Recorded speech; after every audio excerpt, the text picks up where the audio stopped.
Recording. We have our player sprites that we worked on earlier in class, and we have our room. And so what we're going to do is we're going to make like a little bit of a ground thing, platform for the player to interact with, and then add some very basic physics. So far we've only created artwork. But in the game, we need game objects. So objects are things that are part of the game, so they can work with game logic, like physics and interaction. So we have a bunch of different sprites for the player, but we're just going to have one player object because it will change sprites when it does different behaviors. We're also going to have a little ground or platform object. So I'm going to make the art for that real quick. I'm not going to spend a lot of time on this, but we do need a sprite so that we can see where our platform is. So I'm going to make a new sprite and just call this SPR_platform. And we'll use this for our player to kind of stand on. We'll add more scenery to the game starting next week, but just to kind of get started. So for my platform, I'm not going to spend a ton of time on this. I'm just going to kind of draw like a little line at the top for the player to stand on. And then maybe I'll just do a little squiggle. Okay, just so we can see something for the player to stand on. So I'm going to save this and get out of here. And I'm going to hide my debugging area. So now to add into my room, I'm going to add two objects. I'm going to add one object to represent the player, and then I'm going to add one object to represent one tile of the platform. So in my objects folder, I'm going to right click and create, and I'm going to create an object. And for this one, I'm going to call it obj_player. So again, I want to put the sort of generic thing at the beginning. So I have a sprite for the player, and then I have an object for the player. So for objects, I use obj. This just makes it easier to find and organize stuff. So I'm going to create another object for our platform. I'll call this obj platform. And then I'll start to set these up and add them to my room. So in my workspace, you can see everything that I make gets like its own little window. And then you can close these windows if you want. You can click on the X. So you can see here's my obj player window. Here's my platform window. And if I X these out, I can always bring them back. So if I want to just focus on the platform, I can double click on this obj platform. If I want to edit the sprite, I can click on the sprite and it brings me back to my sprite editor. In the editor, there's also a way to make this fill up the whole page, which is just by double clicking on this little window. You can, fill up the whole screen with this section. So that's kind of how you move around. It's a little awkward at first, but you get used to it. Anyway, let's make our platform. So I'm just going to drag the sprite into the platform on the object. So I take this sprite and drag it here. You can also just select it from this little selection window. And we're not going to attach any events or anything to the sprite. We're just going to kind of leave it the way it is. There's a bunch of other stuff in here that we will talk about later, but for now we just want this little platform guy. And then for my player, I'm going to double click on this. And again, I can drag either my player idle sprite or my player default sprite, or I can go to no sprite and I'm going to choose the player default sprite. So this is what will show up in the editor, but when we start to run the game, as we do different actions with the player, we'll swap in the animations so that we can see those actions occurring. So now we can design our room a little bit. I'll open up my room number 1. And if I want to add an object into my room, I just drag it from the objects folder onto my room grid. So I can drag the player, and by default, you can see the player kind of like moves to the edges of the grid. It kind of snaps around.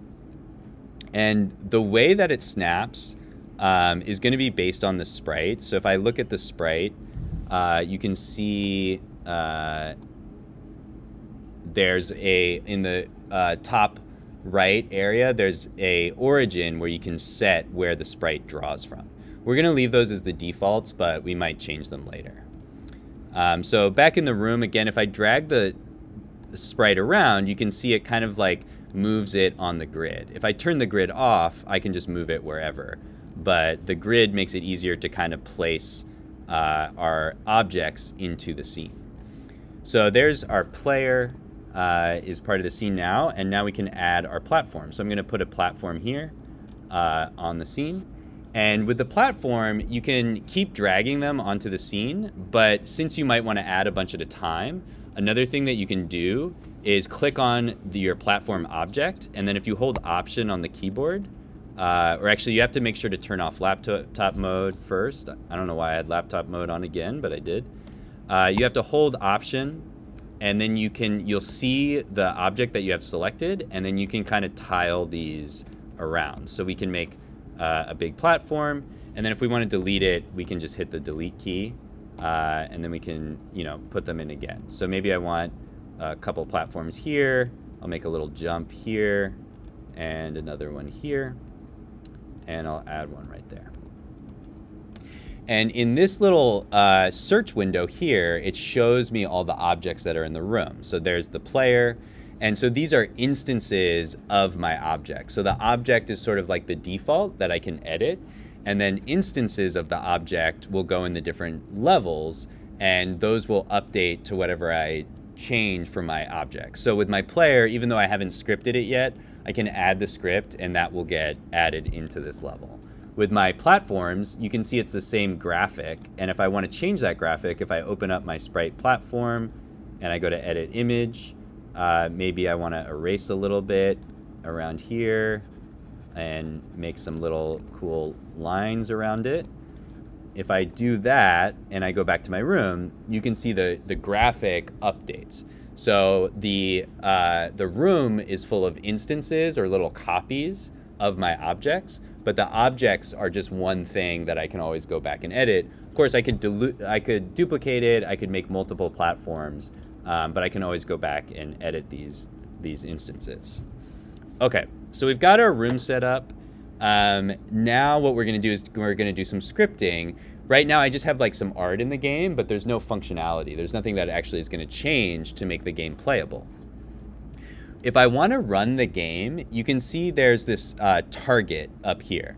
And this targets different platforms to make a build or a version of the game.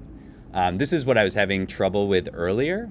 And what you can do, if the default target is Mac OS, if you have it set to that and you run your game, if it works, which it does now, you're gonna get a little window with your game running. And that's good for testing, but we're not gonna be able to publish that. So it's fine if you wanna leave this like this for now, especially for documentation. It's a little nicer for documentation because it's just this simple little window. But eventually, we're going to switch this to HTML5. And when we run it in HTML5, it's actually going to make the game in a browser. And just like we did with Twine and with Bitsy, we can publish a browser version of our game on itch.io for people to play.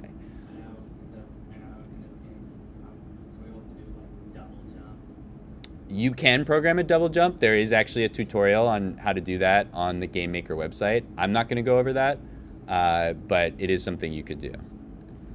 Okay. Yeah, that's a good feature to add. So I'm going to switch the platform back to Mac OS just for testing. But when we publish in a couple weeks, we'll use HTML5. So I'm going to set it back to Mac OS, and now I'm going to do a little bit of scripting. Okay, so I'm gonna go to my object player and we're gonna start to script. So in GameMaker, our scripts are all related to this events window. So you can see there's different things that we can add to our player, and events are things that we can set as our game runs. So if we click on add event, you can see there's a bunch of different types of events here. and they run at different times throughout our game. So the create event runs once when we first create the instance of the player in the game window. So that's good for kind of like setting up the basic properties of the player. The step event runs every single frame that our game is running. So when a game is running, just like an animation, it's going to try to run at 60 frames per second. And every frame, it's going to run through all the physics and all the stuff that's happening in the game to try to calculate where the player is and where the objects are and if we're overlapping with something, all the other interactions that happen during a game. So all of our gameplay programming goes in this step event. You can see there's a bunch of other events, collisions and stuff like that where you can program stuff, but we're going to stick with create and step as our basics. So I'm going to go to create. And the first time that you add a script, it's going to ask you if you want to use code or visual. These are really pretty similar. They use a lot of the same stuff. We're going to start with visual just because it gives us a little bit of a more sort of like visual way of starting to program. But you can convert visual to code and, they're pretty much the same thing. It's just a visual version of the code. You can also say, don't bother me about this again, either for the project or just in general. I'm going to say for the project, because we are going to make some more scripts, I don't want to have to choose visual every single time. So I'm going to click OK here. And this is going to add a new script. So this is my create script. And I can scroll over or I can double click to focus this. And so the nice thing about the visual code is it shows us all of the things we can do with our code as these kind of little boxes. And you can also search through these boxes. So in our create script, we're going to create a variable to track the player's speed. And so to do that, we can search for variable and we can see there's this common variable thing. So I can drag this in here and I can name a variable and then set a value. A variable in programming is sort of a very basic concept where we save information that might change. So our game is keeping track of a lot of different things, like where things are, if things are interacting, and it uses variables because variables can change over time.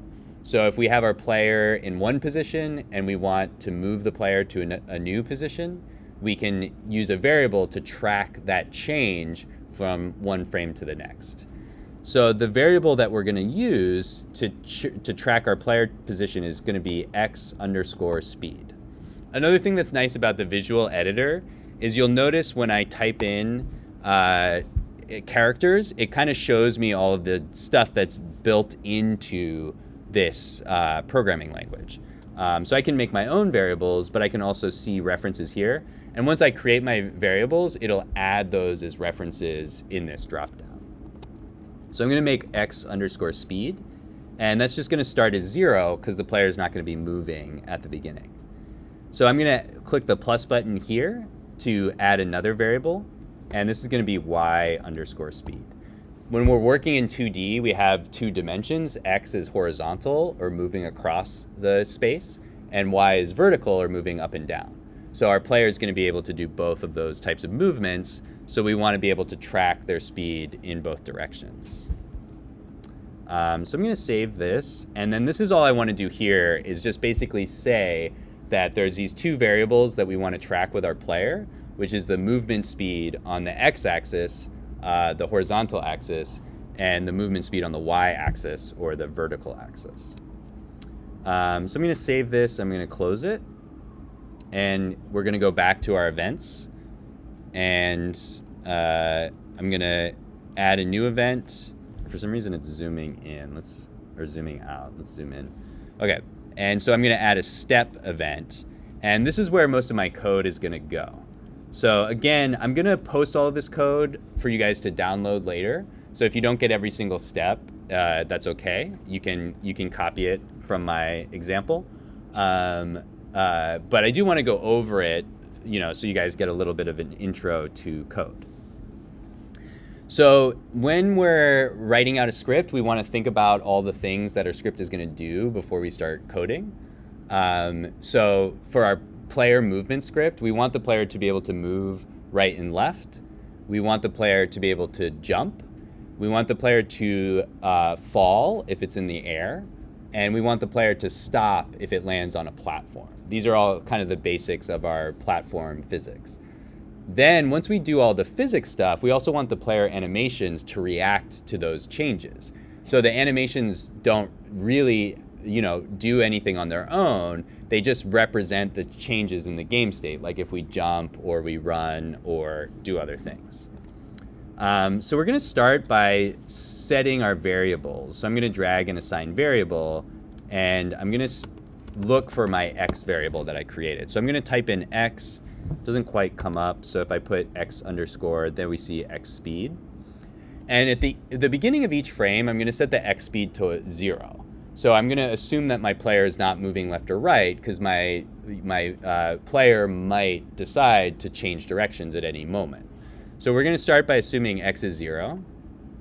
But then for y, we're going to apply gravity to the player. So our gravity is always pulling our player down. And so for our y value, for gravity, we're going to start with a very small number. But it's always going to be pulling the player down a little bit so that the player will fall onto the platforms. So I'm going to put negative 0.1. So it's a very small value, but it's going to build up over the course of the frames. And another nice thing that I can do when I'm writing code is I can make comments. So if I right click on this block and go to comment, I can type stuff to kind of remind myself what this does. So I'm going to say this resets. I'm hitting shift to scroll over. I don't have a lot of room. You guys will have more room than me. So reset x speed, and then apply gravity. Okay, so this is going to set my kind of default for each frame of the game. So now, if the player is hitting the keyboard to move to the right or left, I want to indicate which direction the player should go in. So to do this, I'm going to use another block.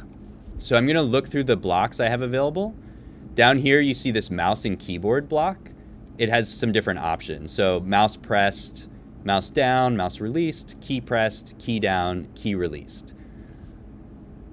So I want a keyboard key to go right or left. And I want to use down because I want any time the key is down for the player to move. That's opposed to key release. That's if I move the key up.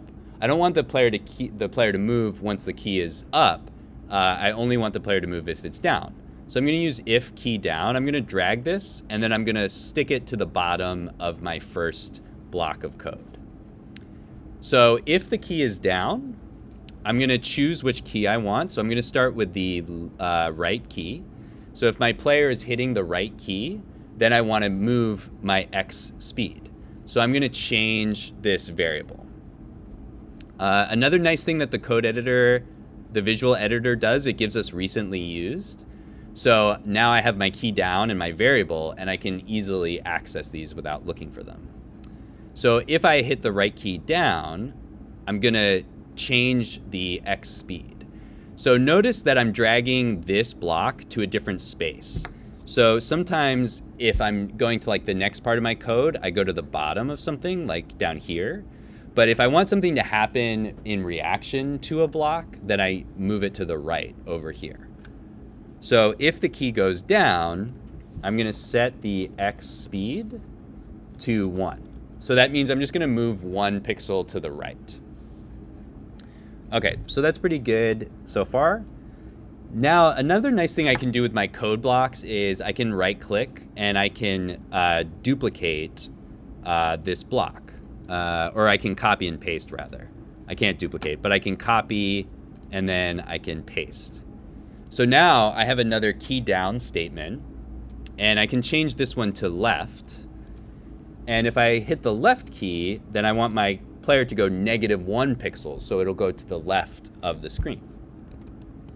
And so we've got some basics set up right now, but all this is doing is setting these values. It's not actually using the values in our physics engine yet. So if I run my game, you're going to see that nothing is still happening. When I'm hitting the keys, no changes are being applied. So that's okay. Now we're going to use a built-in function in GameMaker to apply the speed that I've just calculated using the key presses and the gravity to the player. So this function is down here under movement. You can see there's a lot of different types of movement. This block right here is what I want to use, move and collide. This is going to move the player and collide with objects in the scene. So I want to drag this, and I want to drag it right here to go after my key press. I don't want it to go after my variable because that only happens if the key is down. So I want it to be after my key press. I can also collapse these a little bit to make it easier to read. Okay, so now I'm going to move and collide. I'm going to collide with the platform. So I'm going to put that as the object. And then the x distance that I want to go is x speed. And the y distance that I want to go is y speed. Okay, so now this should apply those values that I've calculated to the player. So let's see if this works. Okay, I am moving, but I'm moving up and down, so I must have put the wrong variable in. But you can see that I can move. I must have coded it wrong, but because I'm moving in two directions at the same time. But you can see I am hitting the tiles, the platforms, and I'm able to move right and left. But I'm doing something weird with Y, so let's see where I screwed up. So let's scroll back up, and I must have put Y speed in here somewhere. No. I wonder.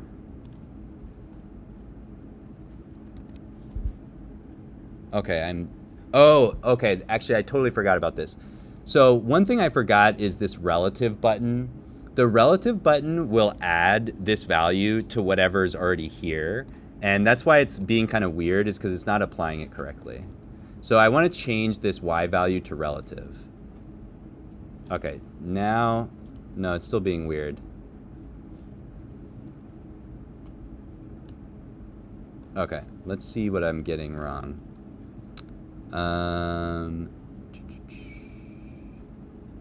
Okay, x distance. Oh, I put x speed into y distance. I just put in the wrong variable here.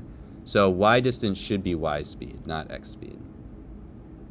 Okay, so my player started floating away, so I got one thing wrong. We'll fix that in a moment. Or no, we got to fix that now. So I got the direction wrong. This should be +1 on y. So y is going positive, is going down. So we got that backwards. Okay, so now you can see my player moves down, but I can't move right and left. And that's because I'm running into this tile, but I'm still applying the y speed. And so we're going to add a little fix for that. So what we're going to do is we're going to check and see if we're actually about to collide with the tile. And if we are, that means we're sort of like on the ground. And so that means we don't have to apply the gravity. So I'm going to put this before our move and collide. And this has a weird name. It's like place, if object at place. So what this tells me is if the object is already in a place. So we're going to put this before our collide. So we're going to look if our object is already at platform. Remember, this is all connected to the player, so everything that we're talking about applies to the player. But what we're going to do here is we're going to use x relative to the player and y relative, but we're going to add 1 to y. So this will basically say if we're 1 pixel away from the platform, that means we're sort of like on the platform, or we're standing on the platform. And so if that happens, we're going to reset our y speed to 0. So that way we won't keep applying gravity. So I'm going to add a little comment here that says if right above platform, no gravity. There's different ways to do this, but this is just kind of a pretty simple way to do it. Okay, so I fall onto the platform, but now I can move back and forth. So since the gravity isn't constantly pushing me down, when I use the right and left buttons on the keyboard, I can move back and forth. So you can see I'm just moving 1 pixel at a time. If you want to speed up your player, you can change this value, x speed and y speed. So right now it's just 1 and -1. If you want to go faster, you can change those numbers and your player will move faster. Okay, so that's pretty good, but we can't jump. So that's the last thing we're going to do. We're going to add a jump. So this is going to go into this block of if object at place. So if we're on the platform, we can jump. If we're not on the platform, obviously we can't jump if we're already in the air, unless you want to do a double jump, in which case you have to do a little bit more complex programming. But you can look up a tutorial for that, or if you want to go over it, we could try to figure it out together.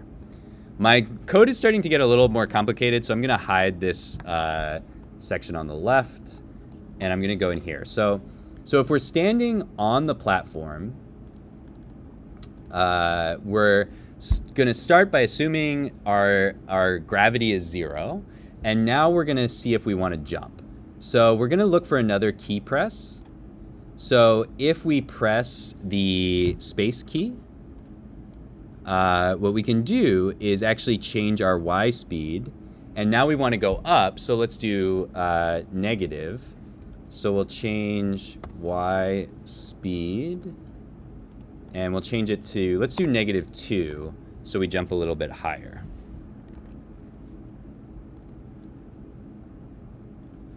Okay, so now I can move right and left, and if I hit space, I can jump. I can't jump across my platform, so we need a little bit more jump power there, so let's try -3. And I can't really get far, so we might need to increase our walking speed a little bit as well. So let's try 2 for our walking speed, and let's try -4 for our jumping speed. Okay, now it's pretty easy. So you can see the physics ends up being kind of a combination of these different values. So now he kind of looks like he's on the moon. If you're doing a moon game, maybe that's cool, but if you want it to be a little harder, we probably want to do a little bit less jump values. So let's do -3. But we do want those jumps to be doable, because if we couldn't get across these tiles, we would just disappear and that would be the end of the game. All right, so we've got our basic physics. We can move our player around, but we just see the idle player sprite moving around. It doesn't look that engaging. So after we've determined how the player is moving, we can now change our sprites based on the player movement. So let's add some rules after our movement to update our sprites.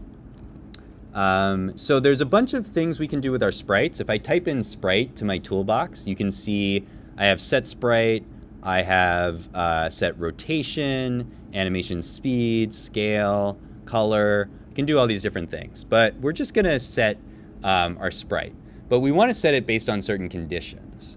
So the first condition we want to know is if we're moving. So we're gonna say if, we're gonna use what's called an if statement. So if I type in if, you can see this if variable, and this basically lets us make a decision that says if we're doing something, then do something else. So we can test a condition. So I'm gonna throw this down here, and basically what we want to know is if we're moving right or left. If we're moving right or left, we want to be playing our walk animation. And if we're not moving at all, we want to be playing our idle animation. So what we can do is say if x speed is 0, that means we're not moving, right? Because if we're moving 2 or -2, that means we're moving somewhere. So if our x speed is 0, then we want to change our sprite to idle, so we're not moving. So I'm going to say set sprite, and then I can just choose the sprite from here. So I'm going to say sprite idle. And then for frame, I want to click relative because otherwise it's just going to constantly reset my sprite to the first frame. So I want to set relative there. Okay. So if my X speed is 0, then I can play idle.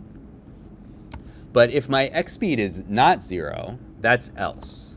So the else block will do whatever this if variable, if this is not true, it'll do whatever the opposite is. So I can put that here, and then I can set my sprite to walk. So if my X is not 0, then I can make my player walk. So let's test that out. Okay, so now I'm walking, but notice I'm walking backwards when I go to the left. We'll fix that in just a minute. But at least we're walking, so that's pretty cool. So the other thing is that we don't change the animation when we jump. So our jump animation should override our walking and idle animation. So another thing that's important with programming is sort of like the order that we do things. So if we set our walking animation and then set our jump animation will sort of replace our walking animation. So there's different ways to approach this, but if we just set the jump animation after this, then no matter what happens here, it'll just ignore it. So now we can ask a new if question. So I'm going to put this after our else question. And what we can ask is if our y speed is not 0. So if our y speed is not 0, that means we're jumping. I'll put a comment here because we want to remind that. If y speed is not 0, we are, or let's say player is jumping. Okay, so if we're jumping, then we want to set our sprite. And we want to set our sprite to jump. And we want to choose relative again. Okay, so let's try that again. So now I'm jumping. And you can see I have an up jump and a down jump. It's not perfectly timed, but it's not so bad. I could definitely work on the timing. And actually, you know what? I don't want relative for this because I want my jump to restart. Let's see. Oh, no, I do want relative because then I never... Okay, yeah, we need relative for this. But one thing we could do... Actually, I'm not going to get too complicated. This is a very simple player controller, so it's not going to be 100% perfect. So sometimes our jumps are sort of the opposite of what we want. We could also probably set the animation not to loop, which may help a little bit, but we don't need to get too complicated. Okay, so the last thing that we need to do is set the direction of the sprite. This is a little bit more complicated, but we can do this relatively easy. So right now, we don't really know what direction our sprite is going, but we can figure it out based on the x speed. If the x speed is positive, then we're going to the right. If it's negative, then we're going to the left. So when we change directions, we do that with we know we're doing that when we hit the keys. So we can assign our variable, but we can also change the scale of the sprite. And we can do a little tricky thing where we just invert the sprite using scale. So if we look at our sprite dialog, the other thing that you could do is just make different animations for right and left. But in the interest of keeping things as simple as possible, we're just going to do this little scaling trick. So what I'm going to do is set the instance scale.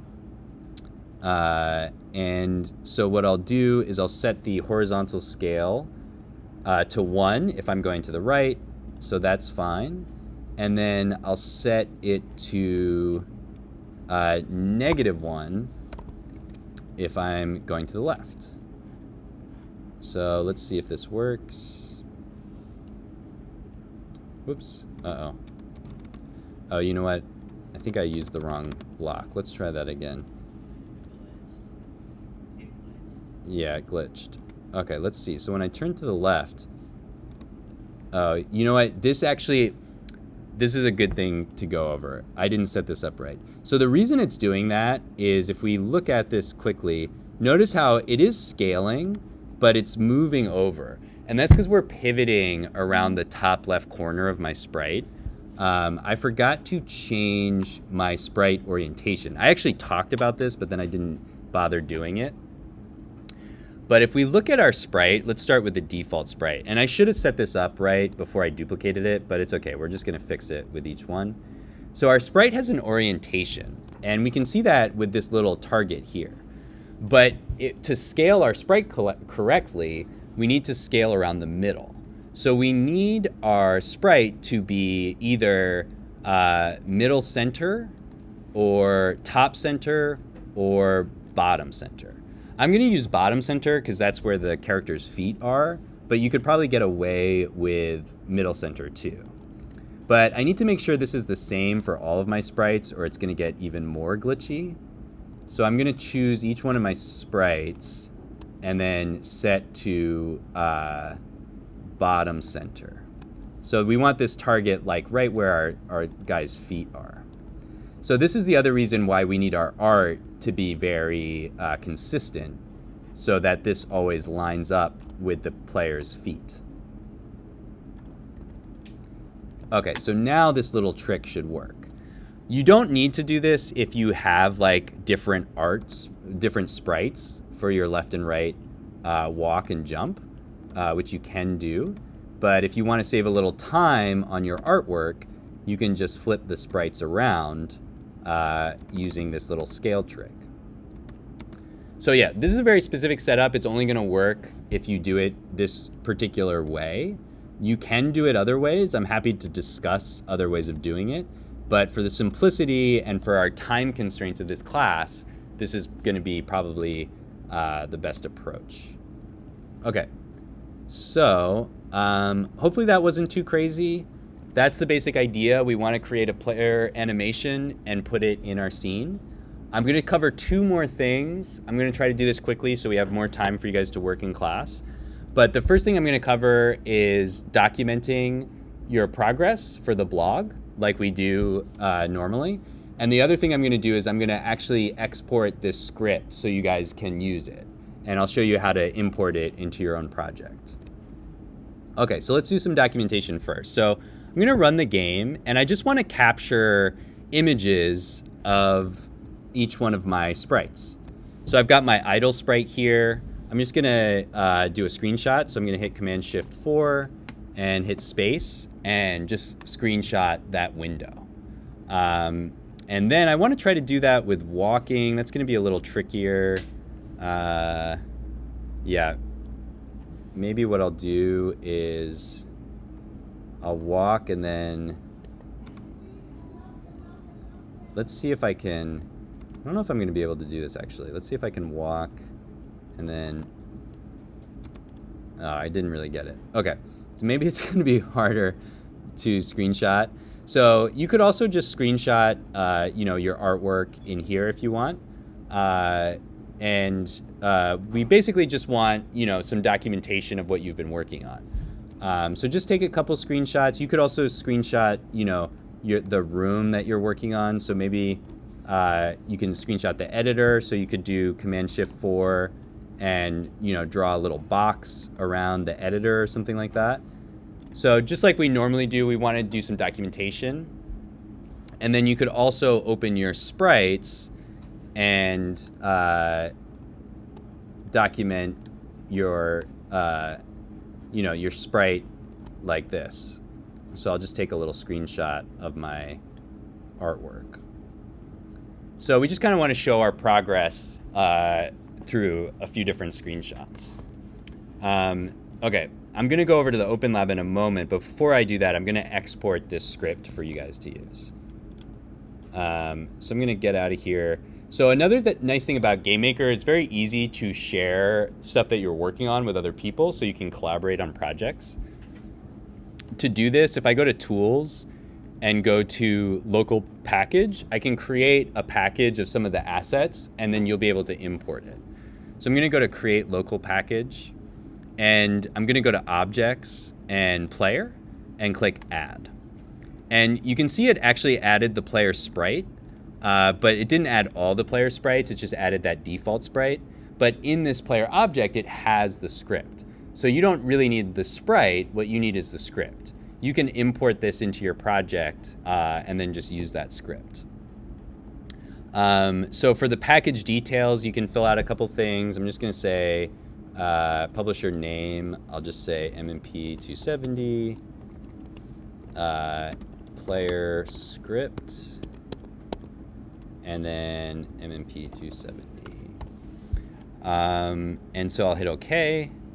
And I'm going to save this. Let's see. I'll put it on my desktop because that's where my screenshots are. And I want to name it MMP 270 player script. Oh, okay. I'll just rename the file. Uh-oh. Okay, it didn't like that for some reason. I'm just going to try it again. Okay, I don't think it liked this name. I'm going to try MMP 270 players. I think it didn't like that I had spaces in the name. Let's try that.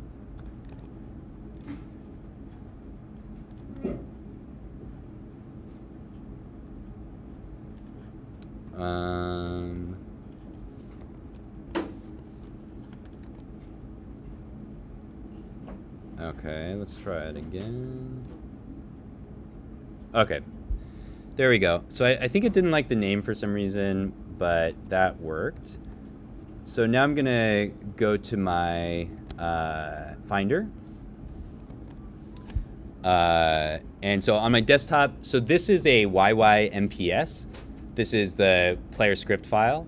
I'm gonna zip this so I can upload it to the blog and you guys will be able to download it. And then I have a few screenshots of my game in action. So I'm gonna go to the OpenLab blog. And I'll make a post and add my zip there. So I'm gonna go to post. I'm gonna say GameMaker player script. And so for you guys, you are just gonna be posting documentation. So you can post some images just like we normally do. I'm gonna put my images in here. And for this week, I just want to, a couple images of the player and then a description of your player design. So you can just describe like what inspired the player or what you were going for, or kind of the idea behind it. So I'm just going to say my character was inspired by the character in Limbo and trying to make a demo. Okay, so then here I'm gonna put this zip file for you guys to download. So I'm just gonna drag this in, and it's just a file. Uh-oh, it says you're not allowed to upload this file type. Okay, I thought it would let me put it there. Let me see if it'll work anyway. Oh no, it won't. I thought I would be able to do that, but it doesn't like it. Let me see if I can put this file.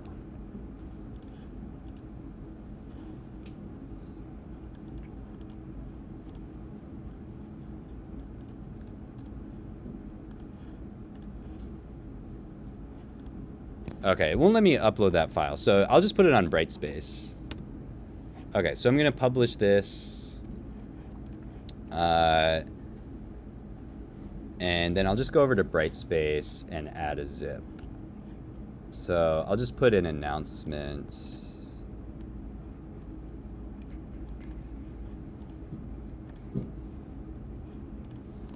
GameMaker player script.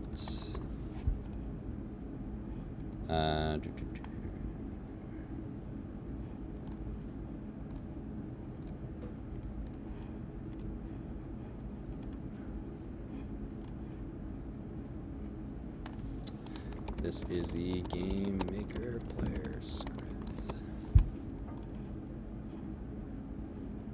Okay, So that's going to be the first announcement on Brightspace. You can download this and you'll get a copy of this YYMPS file. And I'm just going to briefly show you how to actually use this file. So I'm going to save my project and create a new project just as an example. I'm just going to create a blank game. So when you start a blank game, obviously you don't have any assets. It's going to, look like this default window. For you guys, you've already created stuff. That's fine. It doesn't matter where you import this. What you're going to do is go to Tools and Import Local Package. You're going to grab that YYMPS file and click Open. And it's going to download it. And so you just choose that player. You don't need the sprite. You're going to replace the sprite with your own sprite, once you've got it in there. So just add and click Import. So that'll create this player object. And you'll be able to see those scripts that I wrote in class connected to the player object. So you can edit those scripts and change the variables and stuff, but you don't have to write them from scratch. And then you'll just drag your player sprite onto this player sprite. The one thing that you may run into difficulty with is in the script when it's setting sprites, it may not be able to find your sprites. So that's the one thing that you may need to kind of reset, is in the sprite section down here when it's setting the sprites. If it can't find your sprites, you're going to have to click on this drop down and just find your sprites in the asset folder. So I can help you with that if you need to go over it. All right, so that's it. I'm going to stop here.